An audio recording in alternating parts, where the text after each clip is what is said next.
Calorimetry. To learn about calorimetry, we're going to use this Kemtec kit, which discusses physical and chemical properties. So previously I opened it up and I took all the chemicals out to see everything that we have, and we'll be reviewing those now. So here are all the chemicals that we got out of the Kemtec kit. I'll go ahead and bring it into focus, and then I'll give it my best to pronounce it. Ammonium vanadate, and that's a liquid. Calcium carbonate, and that's a powder.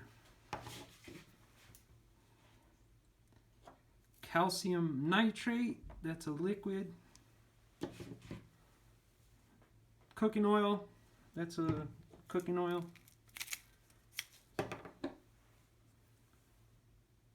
Chromium nitrate, that's a liquid.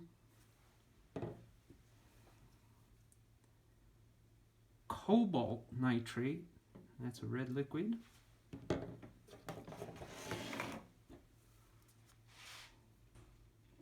Copper nitrate, that's a blue liquid. We actually used copper sulfate to do some electrolyzing or electroplating of the copper before, but this is cupric nitrate.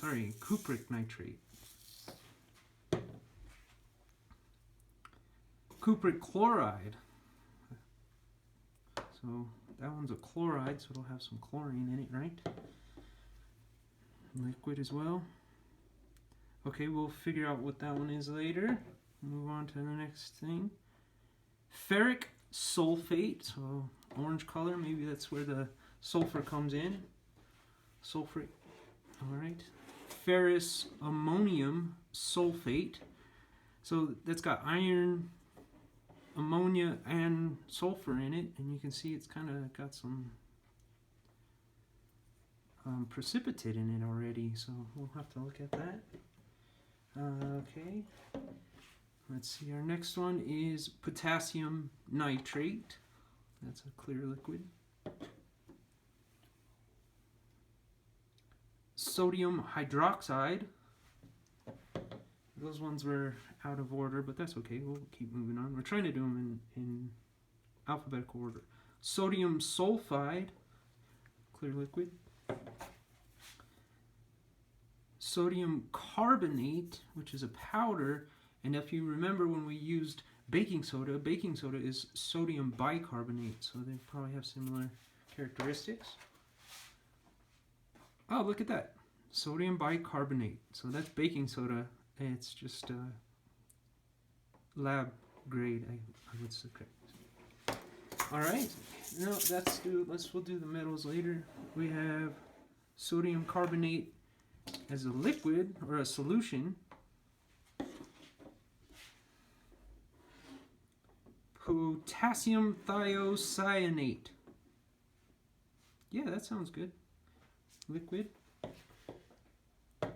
Alright. Potassium permanganate, a very dark liquid. Potassium bicarbonate, similar in some ways to sodium bicarbonate, I would imagine. It's a kind of a coarse material, coarse powder there. Sodium phosphate, so sodium's in there and then it's phosphate. Okay, all right. That's a liquid. This one is interesting. I'm not too sure what this is. Lauric acid, and it's kind of like almost flakes in there, or it's very coarse. It's a different kind of material. Let's take a look, actually. Oh no, it's got the lid on. Plus, if I'm using an acid, I would need to get some eye gear on, which I don't have at the moment, so we'll just move on.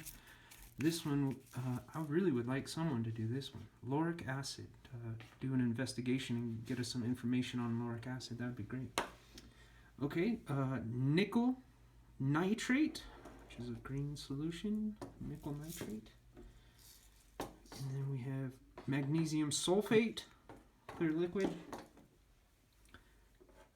Zinc nitrate, again clear liquid. And now we'll move on to three that are kind of different. We have steel metal shot. I'm going to open this one up. We already opened it up. So there's the steel shot. I dropped some of those yesterday. How could I pick them up? Magnets. Magnets. Alright, so here we go. Next one is copper shot. And there's nothing really surprising about these. Little pieces of, little drops of copper, it looks like they're solidified into shape. And this one's interesting. Aluminum shot. We might be making something with aluminum later, I would guess. And then we have one that's in, some of these chemicals in packets are in black bags because they might be caustic or otherwise harmful. So this is lead shot. So, okay, so we have a few more to go. These ones are a little different. They are all in bags, and so they have some warnings on there. They may be caustic or their fumes no good, something like that. We'll look into that. So this first one is ammonium nitrate, kind of a blocky material. Here we have acetone, which again, it's just lab grade of something that you can get at any store. So here's one, it's a nail polish remover, and it's pure acetone. So they're probably a little bit different, but you can see that there's some familiar chemicals here. Here we have acetone naphthalene, and we'll see what that is. It's kind of a liquid in there. Okay, propyl alcohol, which is probably just a certain concentration of rubbing alcohol or similar alcohols that you can buy. They're just lab grade. Isopropanol alcohol. Sorry, tripped up on my own tongue. All right, here we go. Ethanol denatured alcohol. All right, so ethanol, I think that's like corn alcohol, right? Okay, we'll find out. And of course, here we go. This one's good. We got hydrochloric acid, and it's interesting because of these chemical down here. We've used hydrochloric acid in the lab before in the form of muriatic acid when we mixed it with aluminum foil and got that incredible reaction because it's a very powerful acid. And when we were looking at the pH balance, this is on the very far acidic side. And here's naphthalene. All by itself, it's kind of a powdery, blocky material. And remember earlier we had acetone naphthalene, so those will have some sort of commonality. So we have one final chemical that we're looking at, and I said we'd come back to it. Now it's shortened EDTA because the actual word is very long, and I'll go ahead and try and pronounce it now. I'll show you actually what it looks like. Ethylene diamine tetraacetic acid. It's used as an indicator for the concentration of other chemicals. So we'll investigate more thoroughly how to use this as we go along. And we're going to use all these chemicals that we have. I'm going to have you choose one of the ones that you noticed or are interested in and do some research so you can give us a basic understanding of what it is. And then, more importantly, I want you to find a reaction that it might have that could mix with one of the other chemicals we have or a chemical we could get a hold of. So the investigation part is going to be trying to find reactions that we can conduct.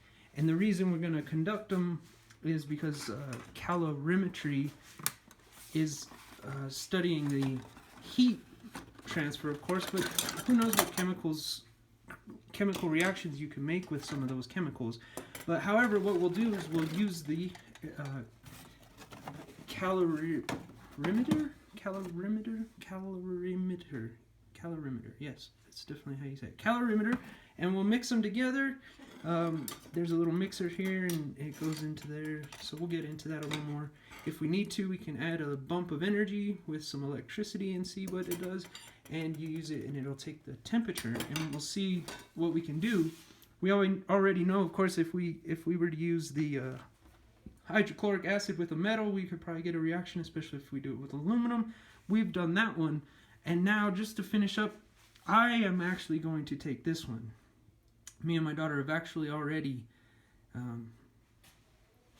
figured out a reaction for this one, and we're going to go into the lab as soon as it's feasible and put on a little demonstration that'll have some screaming. I hope that's the idea. So potassium permanganate is mine. Hands off. Anyway, good luck and thank you for coming.